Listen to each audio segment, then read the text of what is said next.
Boa noite, Fernando. Boa noite, grupo. Uma explicação aqui sobre a dúvida do Fernando, relacionada com principais diferenças entre sequências numéricas de Grabovoi e códigos sagrados de Agesta. O que se ouve dizer, vou dar um exemplo aqui que é bem relacionado com isso. O que se ouve dizer sobre o Ho'oponopono, inclusive dito na época, que ainda era viva, dito pela própria Morna Simeona e posteriormente pelo seu mais proeminente aluno, Dr. Helin, é que o Ho'oponopono ele limpa memórias, ele apaga memórias. Veja bem, Dr. Helin tem o conhecimento sobre o Ho'oponopono. Ele aprendeu de uma nativa havaiana, a Morna Simeona, que era uma kahuna, né? Foi considerada kahuna. O que ela aprendeu, aprendeu por gerações. Então, é uma arte, é um conhecimento passado por gerações. Nesta árvore genealógica das gerações, não existiu, em momento algum, nenhum cientista. Eram todos pessoas normais, né? Pessoas comuns, como eu, como vocês. Mas não houve, em momento nenhum, um cientista envolvido no uso dessa arte. O próprio Dr. Hellin não é um cientista, né? Então, o que é que passa para eles com relação ao Ho'oponopono? O Ho'oponopono limpa memórias, remove memórias. Cientificamente falando, é impossível uma memória ser apagada, ser removida da existência. Por que isso? Porque quando você cria um pensamento, você está emanando para o universo um feixe de luz, certo? Isso já foi comprovado em laboratório por equipamentos bem sensíveis que conseguem ver um pensamento. Alguns experimentos feitos mostraram o seguinte, que uma pessoa, ao pensar em algo, o equipamento conseguia ver feixes de luz saindo do cérebro, como se fossem feixes de uma lanterna acesa, né? Isso exatamente no mesmo momento em que um espectrógrafo gravava, né, as alterações químicas, energéticas daquele pensamento que a pessoa estava tendo.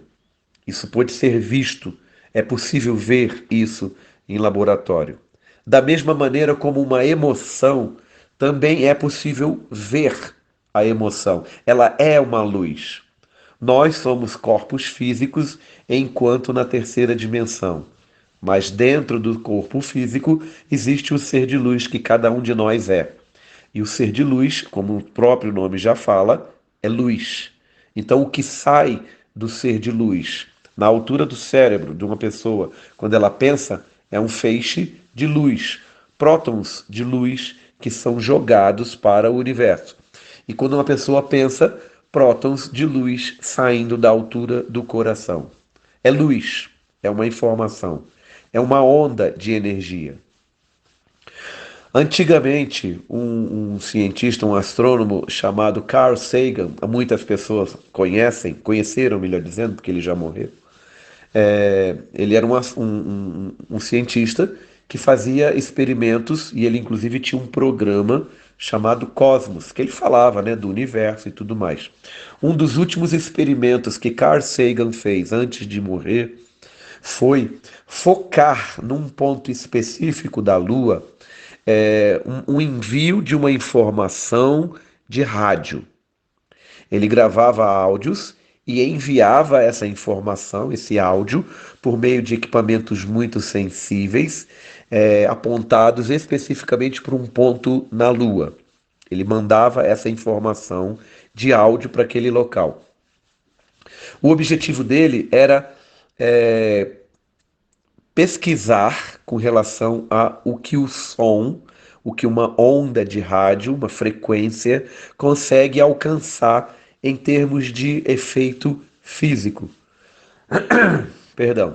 Então, um dos objetivos dele com essa experiência era transformar o meio físico por meio do meio energético, com uma onda de rádio que portava um áudio apontado para um local bem específico na Lua, um local exclusivo, específico. Ele tentava comprovar que uma frequência, seja ela qual for, consegue manifestar mudanças no meio físico. Que meio físico era esse? A superfície da Lua. Pois bem, ele veio a falecer muito tempo depois. Ele não conseguiu comprovar isso, mas um outro experimento feito por um consórcio de cientistas americanos, canadenses e japoneses tinha por objetivo captar sinais vindos do espaço. Então, eles construíam equipamentos cada vez mais poderosos que poderiam, inclusive, ser utilizados junto com o telescópio Hubble para melhorar a qualidade de uma imagem fotográfica que fosse captada pelo telescópio. E eles utilizavam equipamentos que captavam ondas sonoras e a luz, em vários espectros de luz. E transformava, o equipamento transformava isso de forma a permitir que aquilo se transmutasse numa imagem, né? Que o objetivo dos telescópios são justamente a imagem. Pois bem, ele apontava, né, num ponto de emissão, né, de recolhimento de energia, ele apontava o aparelho dele, a antena dele, para um local específico também próximo da Lua, beirando a Lua. Numa noite, sem querer, ele esbarrou na mesa onde esse equipamento ficava, muito sensível. E aí o que aconteceu? Ele foi embora e tal. E no dia seguinte, analisando os dados captados, ele observou uma gravação de áudio, uma voz, uma pessoa falando. Ele não reconheceu, mas um dos ajudantes da equipe japonesa reconheceu aquela voz como sendo de Carl Sagan. Eles mandaram a gravação para o Instituto do Carl Sagan, nos Estados Unidos. E na mesma hora eles comprovaram, esta é a voz de Carl Sagan. Mas como é que vocês conseguiram captar essa mensagem se ele já morreu? Analisando tudo o que aconteceu, eles chegaram à conclusão, e isso já era uma pesquisa de outros cientistas, só serviu apenas para confirmar, eles chegaram à conclusão de que uma informação não se perde jamais, ela não é destruída. Então, por exemplo, eu estou aqui na minha cidade, eu entro no meu carro e ligo o rádio. O meu rádio do carro vai captar o sinal das estações de rádio que estejam transmitindo naquele horário. Se meia hora depois eu ligar de novo na mesma estação, eu não vou mais ouvir aquilo que tocou meia hora antes, porque os nossos equipamentos emitem o sinal para o ar e os equipamentos que captam conseguem captar aquilo que está no ar naquele momento. A nossa tecnologia ainda não consegue captar sinais de rádios transmitidos há anos atrás, há décadas atrás, há milênios atrás. Nem de rádio, nem de TV, nossos equipamentos ainda não conseguem. Mas por algum motivo que os cientistas deste consórcio de americanos, canadenses e japoneses ainda não conseguiram entender, e esse também não era o objetivo da pesquisa deles, eles conseguiram captar um áudio enviado por Carl Sagan anos atrás. Mais de 10 anos atrás, ele havia mandado um áudio, um sinal de rádio, na direção da Lua, e esse sinal foi captado por esses cientistas. Então, fica comprovado que uma informação não se perde. Ok, por que eu abri esse parênteses e o que esse parênteses tem a ver com essa pergunta do Fernando, que indaga sobre as diferenças básicas entre sequências numéricas e códigos sagrados de Agesta? É dito, e eu ainda falei ainda agora, que o Ho'oponopono é entendido pelas autoridades de Ho'oponopono, hoje no mundo, Dr. Hal Lin, né, que foi um dos principais alunos da Morna Simeona, é entendido por eles que o Ho'oponopono apaga memórias, que ele limpa memórias. Ele não faz isso. Uma memória jamais poderá ser removida. O que acontece de fato, então, que quando se usa o Ho'oponopono, muitas pessoas têm esta impressão de que a memória foi apagada, aquela memória que estava associada a uma emoção ruim, ela foi removida. Por que que se tem essa impressão? Toda informação é uma informação em forma de onda. E o que é uma onda? Uma onda é um sinal, é um gráfico que começa num ponto zero, uma linha imaginária horizontal de ponto zero. Esse gráfico ele começa a subir, né? Conforme ele vai andando no tempo, o ponto de intersecção vai subindo, ele chega numa altura máxima específica relacionada com aquela frequência do sinal, e aí ele começa a baixar. Ele vem baixando, passa novamente pelo ponto zero, e dali ele continua seguindo pelos negativos daquela frequência. E vai até a mesma distância que foi para cima, ele vai para baixo. E aí ele volta a subir e chega no ponto zero novamente. Ele começa no ponto zero, sobe, passa pelo ponto zero, desce, sobe e para no ponto zero. Isto é o tamanho de uma onda, né? Isso se chama tamanho da onda. A altura que vai do ponto zero, a distância, melhor dizendo, que vai do ponto zero até o ponto mais alto da onda, e essa mesma distância que vai do ponto zero ao ponto mais baixo da onda, se chama amplitude. São termos técnicos, são termos físicos, científicos. Qualquer site de pesquisas científicas vai poder mostrar isso, inclusive com desenhos. Mas o que é a amplitude e o que ela tem a ver com o Ho'oponopono e com informações? A amplitude é o que define se uma informação vai ou não vai interferir na vida de uma pessoa. Vamos pegar um exemplo de casas germinadas. Casas germinadas, todo mundo sabe, a parede de uma casa é a mesma parede da casa vizinha. Então as casas são separadas por uma única parede, por isso germinadas, grudadas. Digamos que você está na sua residência e na residência ao lado, que é germinada à sua, uma pessoa liga o som no volume alto. É um daqueles funks cariocas. E a pessoa liga no volume alto.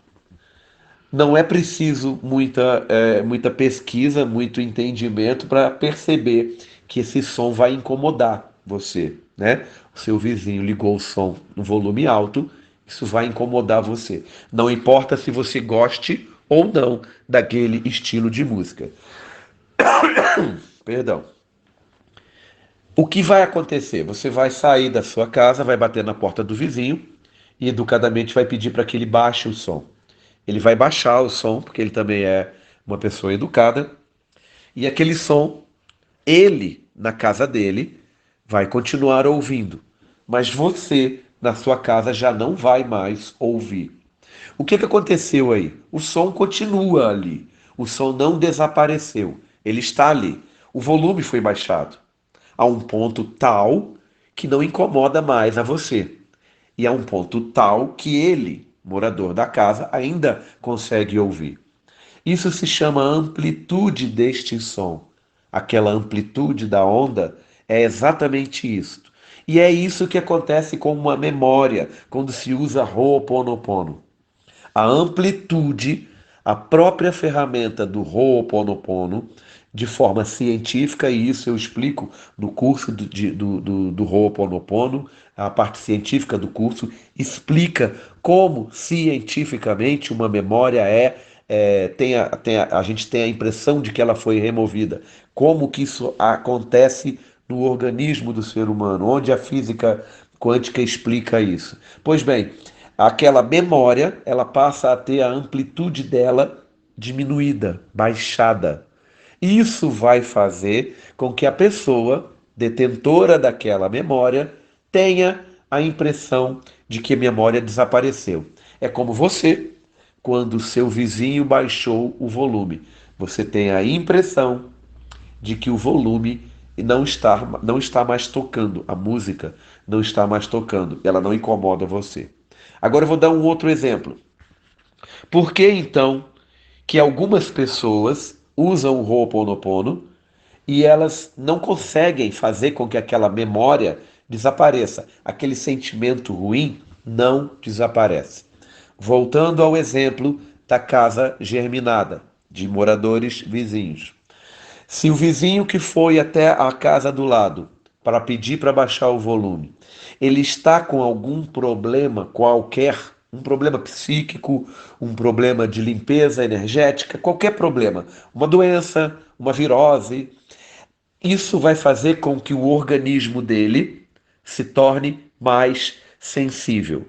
Lembra, uma pessoa que bebe, está de ressaca, no dia seguinte, alguém que passe perto desta pessoa e cochiche esta pessoa que está de ressaca vai ter a impressão de que alguém estava gritando nos seus ouvidos.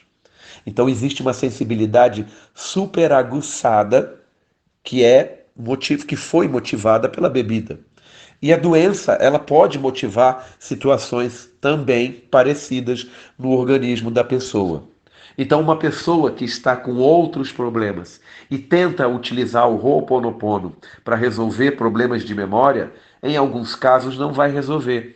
A amplitude pode até ser baixada, mas a sensibilidade da pessoa, por conta do problema que a pessoa tem, vai fazer com que ela ainda continue percebendo aquela memória, ok? Então, tudo isso que eu falei foi para explicar o seguinte: uma informação jamais é perdida.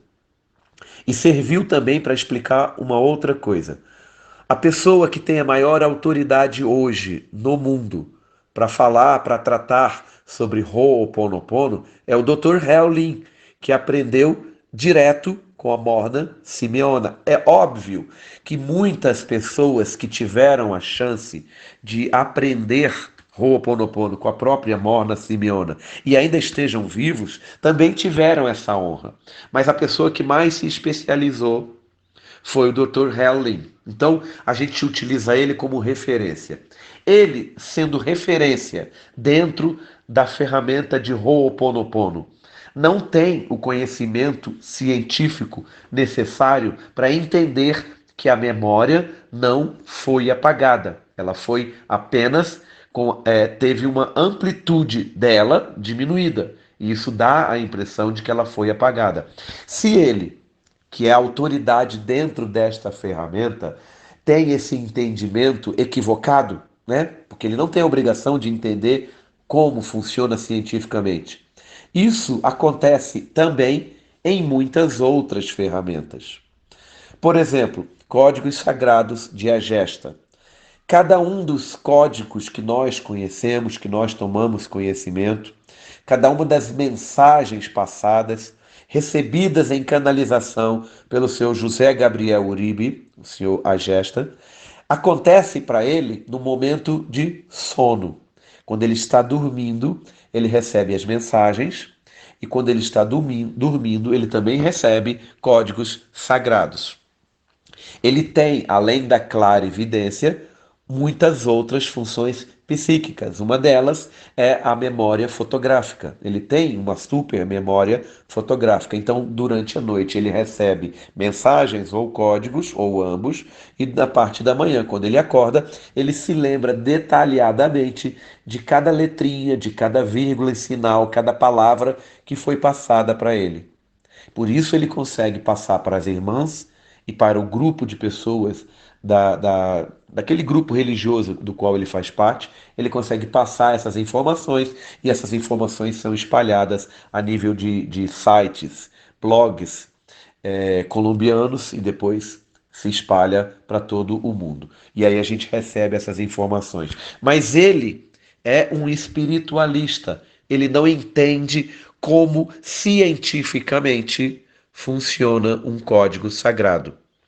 O que ele sabe é que são seres de luz, anjos, arcanjos, mestres ascensionados, etc, etc, etc, seres de luz que passam essas informações para ele. Então ele tem o entendimento que um código sagrado é algo meramente espiritual. São situações espirituais. Então, assim como o Fernando perguntou, códigos, as sequências numéricas de Grabovoi, elas têm um uso na física quântica. E os códigos sagrados de Agesta têm um uso mais espiritual. Por que essa distinção? Primeiro é preciso entender que o Grabovoi, o Grigori Petrovich Grabovoi, além de uma pessoa que tem várias funções, eu acredito que todas, funções psíquicas ativadas, ele é cientista. Ele é cientista. Então ele sabe que isso não é meramente espiritual. Ele sabe a ciência que está por trás de tudo que ele ensina. Ele entende isso. Por isso as pessoas têm uma impressão de que as sequências numéricas de Grabovoi têm muito a ver com física quântica. Tem a ver? Claro, tem tudo a ver. Trabalha com energia. Toda e qualquer energia trabalha com física quântica. A física quântica consegue explicar. E por que então os códigos sagrados de Agesta não são relacionados com física quântica, mas são relacionados com a espiritualidade? Porque a pessoa que recebe as canalizações, seu José Gabriel Uribe, a gesta, é católico, é uma pessoa espiritualizada, é uma pessoa católica, não é um cientista, ele é um clarividente, ele tem a memória fotográfica, ele tem outras percepções, ele não é um cientista, ele não tem o entendimento de como funciona na hora que você fala um código sagrado 45 vezes, para que ele funcione. Ele não tem este entendimento, que é um entendimento especificamente científico. Por trás de um funcionamento de um código sagrado, existe uma ciência. Isso está explicado lá nos meus cursos de Código Sagrado. Existe uma ciência. Ele, Dr. José Gabriel Uribe, é um espiritualista.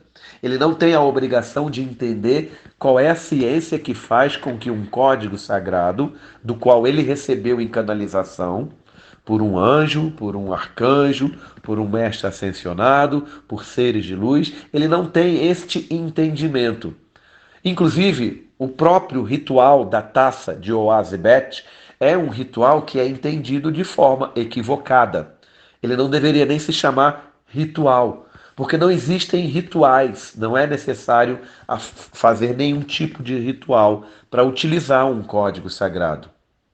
Só que as pessoas não se dão conta desta situação, né? De que tá dito em qualquer lugar na internet, se você pesquisar, você vai encontrar. Não é necessário ritual nenhum para utilizar um código sagrado. Basta pegar o código sagrado, falar 45 vezes e você vai receber a energia daquele código sagrado. É isso que é explicado. E quando se pergunta para alguém que utiliza o código sagrado e que tenha um pouco mais de conhecimento, por exemplo, pessoas que administram grupos de agesta, de códigos sagrados. Se você pergunta para uma pessoa destas, qualquer, por que é que se fala 45 vezes?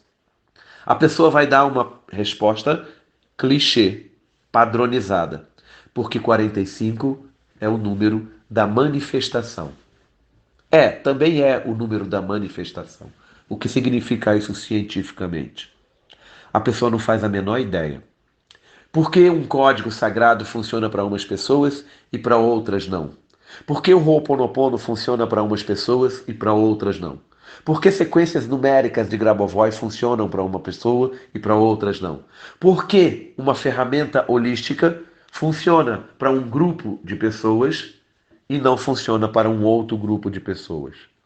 Porque não existe o entendimento.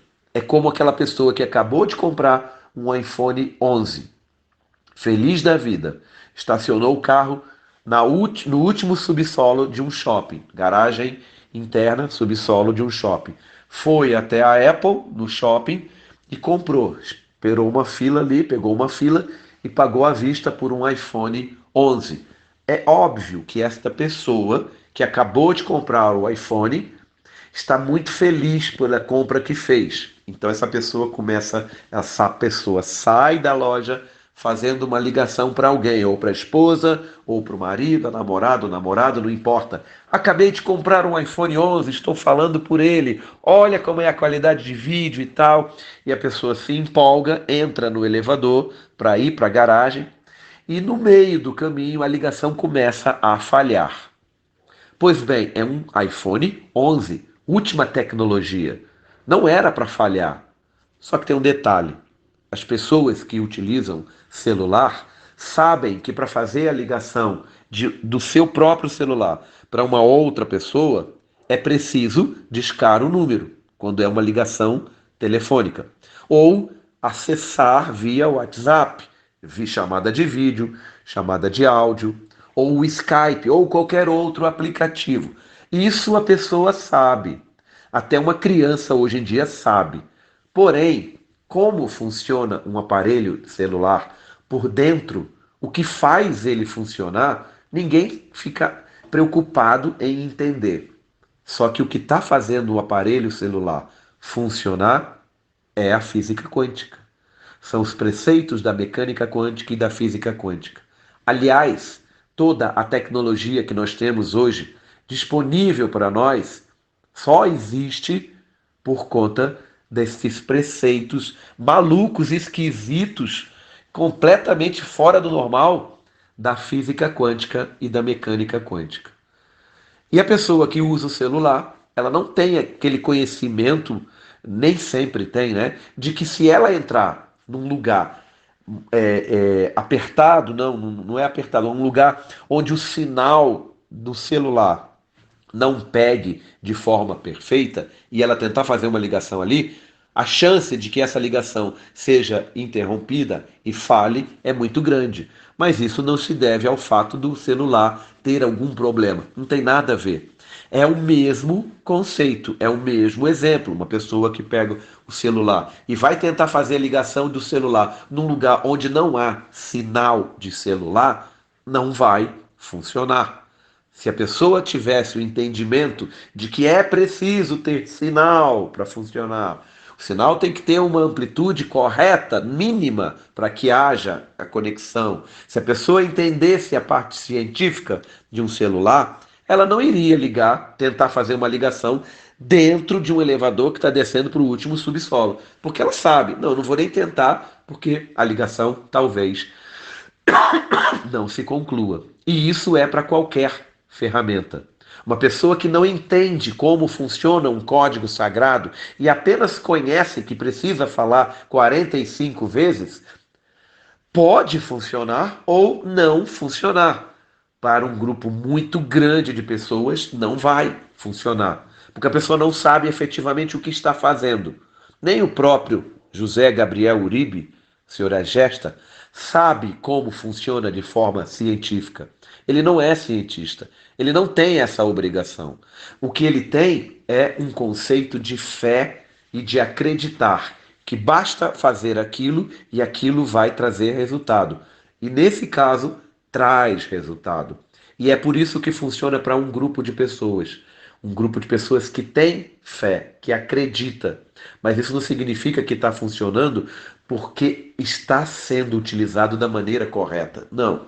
É como um placebo. Se eu acredito que um placebo vai me curar, aquele placebo vai me curar. Se eu acredito que uma ferramenta vai resolver, uma ferramenta vai resolver. Eu sabendo a parte científica dela ou não. Ok?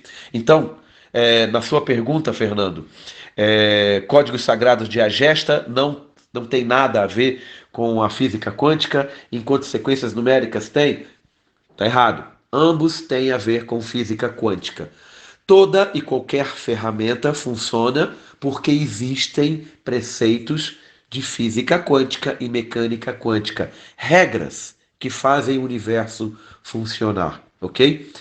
Os códigos sagrados de Agesta, eles funcionam por meio de uma conexão, certo? Que é feita entre o ser de luz, a esfera divina, né, a centelha divina da pessoa que quer manifestar aquela energia, com esta mesma centelha divina lá do ser de luz. É uma canalização, você liga 45 faces de um mesmo objeto, que eu não lembro aqui o nome dele, é um nome esquisito de se falar, é como se fosse uma esfera de diamante com 45 lados. E a conexão só acontece se você conectar todos os 45 lados. Por isso que se fala 45 vezes. Não é porque 45 é o número da manifestação, ok? Mas é lógico, a pessoa que usa código sagrado de Agesta não quer entender de forma científica o que está fazendo. Só quer pegar uma lista o mais completa possível ou pegar vários combos dentro de um grupo de códigos sagrados e começar a falar 45 vezes cada um. E é nesse momento que começam a acontecer as distorções, quando a gente vê pessoas utilizando um japamala com 108 contas para usar os códigos sagrados de Agesta. Ou quando a gente vê uma pessoa usando o japamala junto com o Ho'oponopono. Então, assim, é uma mistura, uma salada, uma suruba ruim que só tende a fazer com que nada funcione e que os resultados não aconteçam. Se as pessoas se preocupassem em entender, seria muito mais fácil, né?